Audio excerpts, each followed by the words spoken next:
In today's video, I'm going to teach you how to add filter logic in Salesforce. Whether you're managing a sales team or streamlining your personal workflow, mastering filter logic can make a big difference in how you interact with your data. Now, let's dive in. We'll begin at the Salesforce homepage.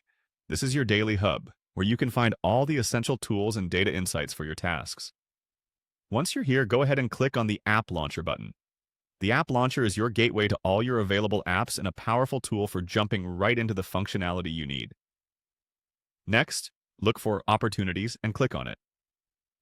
Opportunities in Salesforce are where you organize potential sales and clients, so accessing this will allow us to set up meaningful filters.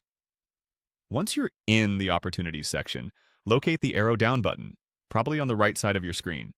Clicking this will reveal further options. Now choose All Opportunities from the dropdown. This will display a comprehensive list of all ongoing and potential sales activities.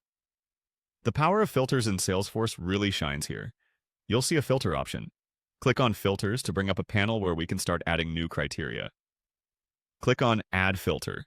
This is where the magic happens. You'll get to refine your results according to specific fields, operators, and values.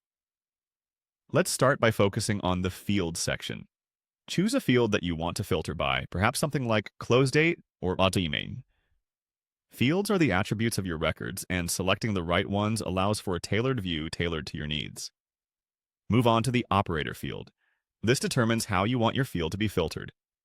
Options like equals, does not equal, greater than, and others will help you define your criteria accurately. Operators are crucial because they set the conditions for your filter to engage. If prompted, focus on the Value field next. This is where specifics come into play.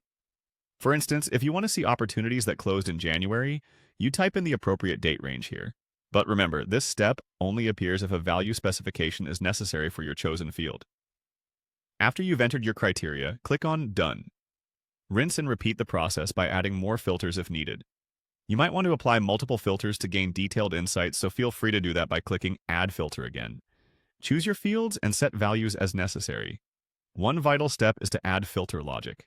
You'll see the option Add Filter Logic, which allows you to combine your filters with and/or logic, essentially defining how these filters work together.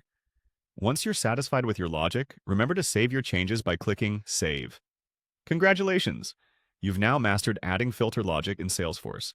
This skill is invaluable for optimizing your data views and enhancing your workflow efficiency. Remember to experiment with different filters and logic to suit your specific needs. Thanks for watching, and until next time, happy selling!